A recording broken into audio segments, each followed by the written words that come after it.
நண்பர்களுக்கு வணக்கம். நமக்கு சீத்தலை சாத்தனாரை தெரியும். சீத்தலை சாத்தனார் தமிழில் இருக்க ஐம்பெரும் காப்பியங்களில் ஒன்றான மணிமேகலை எழுதினவர். அவர் தான் கண்ணகியோட கதையை, குருமர்கள் சொல்கிற கண்ணகியோட கதையை இளங்கோவடிகள்கிட்ட சொல்லி நீங்கள் சிலப்பதிகாரம் எழுதணும் அப்படின்னு சொன்னவர். அதே மாதிரி சேரன் செங்குட்டு நீங்கள் கண்ணகிக்கான கோயில் கட்டணும் அப்படின்னு சொன்னவரும் சீத்தலை சாத்தனார் தான். அவருடைய ஃபுல் பேர் மதுரை கூலவாணிகன் சீத்தலை சாத்தனார். மதுரையில் கூலவாணிகம் பண்ணுற சீத்தலை சாத்தனார். கூலவாணிகம்னா வரகு, திணை, சோளம் இந்த மாதிரியான 8 வகையான தானியங்களை அதோட ஹோல்சேல் பிஸ்னஸ் பண்ணுறது. அவர் முழு நேர கவிஞரோ புலவரோ இல்லை. அவர் பிஸியான ஒரு ஹோல்சேல் வியாபாரி. அந்த சீத்தலை சாத்தனார் மரபில் பார் திருச்செந்தாடு மதுரையில் இவர் நவதானியம் வியாபாரம் பண்ணிட்டு இருக்கிற ஒரு எழுத்தாளர். இவருடைய முதல் சிறுகதை தொகுப்பு 2008 வந்தது. எனக்கு தெரிஞ்சு அதுக்கப்புறம் இவர் எழுதலை. கோவிட் டைமில் 2020, 2021 வரிசையாக திருப்பி சிறந்த சிறுகதைகள் எழுதி அது விலாசம் அப்படின்ற பேரில் இவருடைய 2வது சிறுகதை தொகுப்பாக வருது. இன்னைக்கு நம்ம பேச போகிற கதையோட அந்த கதையை அந்த தொகுப்பில் இருக்குது. முகப்பு கதைகள் தான் விலாசம் அப்படிங்கிறது தான் அந்த தொகுப்போட பேரும். இப்போ கதை என்ன? யானை உயர காம்பவுண்ட் இருக்கிற சாரட் வண்டி நிற்கக்கூடிய ஒரு வீடு, ராமவிலாசம் அப்படிங்கிற ஒரு வீடு. அந்த வீட்டில் ஒரு பெரிய வணிகரோட வீடு. பொன்கொண்ட பெருமாள் அப்படிங்கிறவர் தான் அந்த வணிகரோட பேர். ஒரு காட்டில் ஒரு பெரிய காட்டாறு பாயிற மாதிரி தேனியில் தான் இந்த கதை நடந்துட்டு இருக்கு. தேனியில் செல்வம் எப்படி வந்தாலும் அந்த வீட்டு வழியாக தான் போகக்கூடிய அந்த அளவுக்கு வியாபாரம் பண்ண ஒரு வீடு. 100 வருடத்துக்கு பழமையான தேக்கு மரங்கள், மார்பிள் டைல்ஸ் எல்லாம் போட்டு கட்டின வீடு. அந்த வீடு 40 வருஷத்தில் படிப்படியாக ராம விலாசம்ன்றதுலேருந்து ராமபவனம் அப்படின்ற அளவுக்கு சுருங்குது. அந்த வீடு அவங்க நடத்திட்டு இருந்த ஸ்கூல்லையே அந்த வீட்டில் இருக்கிற கல்யாணின்ற பெண் இப்போ ஜஸ்ட் சம்பளத்துக்கு வேலை செய்கிற பொசிஷனுக்கு போயிடுறாங்க. ஒரு உடல் குறை கொண்ட ஒரு குழந்தை பிறகுது. அதனால அந்த மருமகன் அந்த வீட்டை விட்டு ஓடிடுறாரு. ஸோ வீழ்ச்சிங்கிறது முழுமையான ஒரு வீழ்ச்சி. அந்த வீட்டில் 40 வருஷத்துக்கு முன்னாடி ஒரு எடுபடியாக ஒரு சின்ன பையனை ஒருத்தர் வேலைக்கு செய்கிறாரு. அவர் பேர் தன்ராஜ்.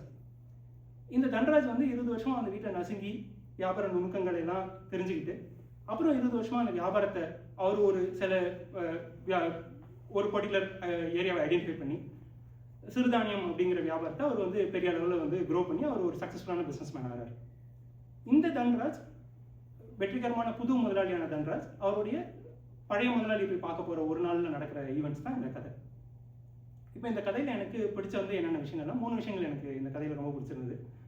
முதல் கதை கலன். இப்போ நம்ம இது வரைக்கும் நம்ம விவரிச்ச கதைகள்லேயே பார்த்தீங்கன்னா பெரும்பாலான கதைகள் ஆண் பெண் உறவுங்கிறது தான் பேசிகிட்டே இருக்குது. நம்ம தமிழ் சூழலில் பேசிகிட்டே இருக்கிறது அதுதான். ஒரு வணிகத்திலே இருக்கக்கூடிய ஒருத்தர் அந்த வணிக நுணுக்கங்களை தெரிஞ்சு எழுதின ஒரு கதை இந்த கதையோட பேக்ரவுண்ட் தான் எனக்கு ஃபஸ்ட்டு பிடிச்சிருந்தது. 2வது இந்த கதையில் வர டீட்டெயிலிங்.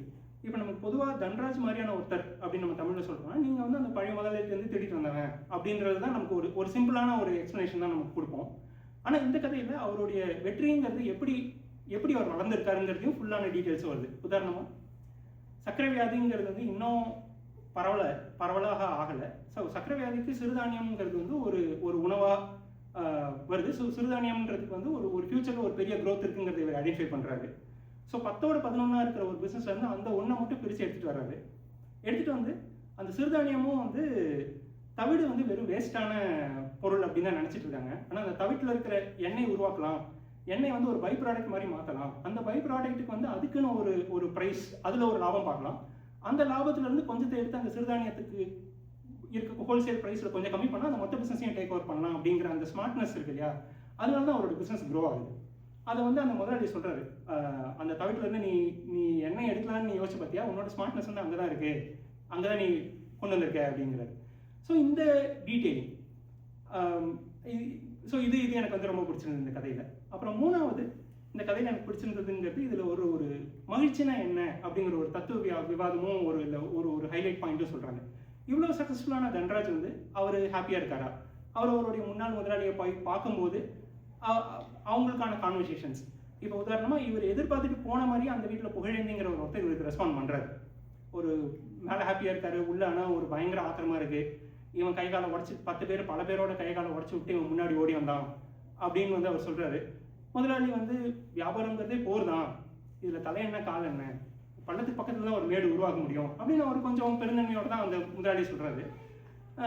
இவ்வளோ சக்ஸஸ்ஃபுல்லாக இருக்கிறவருக்கு வந்து ஒரு நொடியில் 6ல் 1 பங்கு தான் அவருக்கு வந்து சிரிப்புனா என்ன, புன்னகைனா என்ன அப்படின்னே வருது. இந்த கதை சொல்லி வந்து அதை சொல்கிறாரு. இவருக்கு வந்து எங்கள் அப்பாவுக்கு வந்து சிரிப்பே இல்லை, சிரிப்புனா என்னன்னே தெரியாது அப்படிங்கிறதையும் சொல்கிறார். அந்த அப்பாவுக்கு வந்து அவருடைய ஒரு பிஸ்னஸ் டாக்டிக்ஸ் அவர் சொல்லும்போது அந்த சைடில் இருந்து அவர் ஒய்ஃப் வந்து ஆமாம் நம்ம அப்போ இங்கே மழையெல்லாம் வருது அப்படின்னா நம்ம சொசைட்டிலேருந்து இது முன்னாடி எடுத்துருவோம் அப்படின்னு ஒரு ரெஸ்பான்ஸ் கொடுத்தாங்கன்னா அதுதான் அவருக்கு ஹாப்பினஸ்ஸு. ஆனால் அவங்க வந்து ஒரு இட்லி தான் தட்டில் வச்சுட்டு சாப்பாடு நல்லா இருக்கா அப்படின்ற அளவுக்கு தான் அவங்க பார்த்துட்டு போகிறாங்க. அவங்களுக்கு எந்த பிஸ்னஸ்க்கும் எதுக்கும் எந்த சம்மந்தமும் இல்லை. ஸோ இவருடைய இந்த தன்ராஜோடைய படிப்படியான வளர்ச்சி இவ்வளோ சக்ஸஸ்ஃபுல்லாக இருந்தாலும் அவர் சைடில் ஹாப்பினஸ்னால் என்னன்ற ஒரு கொஷின் இருக்குது. அதே மாதிரி நாங்கள் தேனியில் வந்து நாங்கள் 10 இயர்ஸ் இருந்திருக்கோம். எங்கள் அப்பா அங்கே ஒர்க் பண்ணியிருக்காரு. அதனால் தேனிங்கிறது தமிழ்நாட்டில் இருக்க மாவட்டங்களே அழகான ஒரு மாவட்டம். நீங்கள் யாராவது போயிருந்தீங்கன்னா உங்களுக்கு தெரியும். புத்தகம்பாளையம், தேனி, ஆண்டிப்பட்டின்னு இந்த கதை நடக்கிற எல்லா ஊருமே நான் போயிருக்கேன், எனக்கு ஓரளவு தெரியும். ஸோ இந்த கதை சொல்லிக்கு பார்த்தீங்கன்னா ஒரு வரனுரல் அறியாச்சோலை அப்படிங்கிற தமிழில் நம்ம திருப்பி சொல்கிறோம் இல்லையா, ஒரு பியூட்டிங்கிறது என்ன, ஒரு மழைச்சாரல் வருது, ஒரு இவ்வளோ க்ரீனரி இருக்குது, மேகங்கள் வருது. ஆனால் இந்த எதையுமே இவங்க ரசிக்காமல் இவங்களுக்கு வந்து அந்த மழைச்சாரலே ஒரு தீப்பட்டி எரியற மாதிரி இங்கே பிஸ்னஸில் இருக்கவங்க ஓடிட்டே இருக்காங்க. அவங்களுக்கு வந்து அந்த அழகுங்கிறதெல்லாம் பார்த்து ரசிக்கிறதுக்கு டைம் இல்லை. அந்த ஒரு தேயிலை அதை எடுத்து போட்டு இவர் கதை சொல்லி வந்து அது ஒரு பொறுமையாக குடிச்சு டீ குடிச்சு அது ஒரு புக்கு படிக்கிறதுல ஒரு ஹாப்பினஸ் அப்படிங்கிறத சொல்கிறாங்க. இலக்கியம் படிச்சதுன்னா நமக்கு அதில் கிடைக்கிற ஒரு மகிழ்ச்சி அதில் சொல்கிறாங்க. ஆனால் பிஸ்னஸ்ன்றவங்களுக்கு அதை பற்றி அவங்களுக்கு ஓடிட்டே இருக்கணும், அவ்வளோதான். அவங்களுக்கு மைண்டை உருக்கி அதில் வந்து கடிகாரம், அதில் வந்து லாபம் அப்படிங்கிறது தான் அதில் வந்து ஃபிக்ஸ் பண்ணியிருக்காங்க அப்படின்னு சொல்கிறாங்க. அந்த முதலாளிக்கும் பார்த்தீங்கன்னா அந்த உடல் குறை கொண்ட பழைய முதலாளிக்கு பார்த்தீங்கன்னா உடல் குறை கொண்ட ஒரு பேத்தி இருந்தாலும் அதில் அவருக்கு ஹாப்பியாக தான் இருக்குது. அந்த பேத்தியோட அவர் பேசிட்டு இருக்காரு, அவர் கொஞ்சிட்டு இருக்காரு, ஹாப்பினஸ் அதில் இருக்குது. ஸோ இந்த 3 விஷயங்கள் தான் எனக்கு பிடிச்சிருந்தது. புதிய கதைக்களன், இதில் வரக்கூடிய எவ்வளோ டீட்டெயிலிங்ஸு, அப்புறம் இதில் மகிழ்ச்சினா என்ன, அப்புறம் இதே மாதிரி ஒரு பழைய முதலாளி புது முதலாளி அப்படின்னாலும் அதுவும் வந்து ஒரு குரு சீடனுக்கான ஒரு உறவு மாதிரியும் தான் இருக்குது. ஒரு குரு வந்து கில் பண்ணிட்டு வராத சீடன் இல்லை, அந்த மாதிரியான தத்துவ பாறைகள் இருக்கக்கூடிய பாயிண்டாகவும் இருந்தது. இந்த 3 விஷயங்களையும் இந்த கதை எனக்கு ரொம்ப பிடிச்சிருந்தது. நன்றி.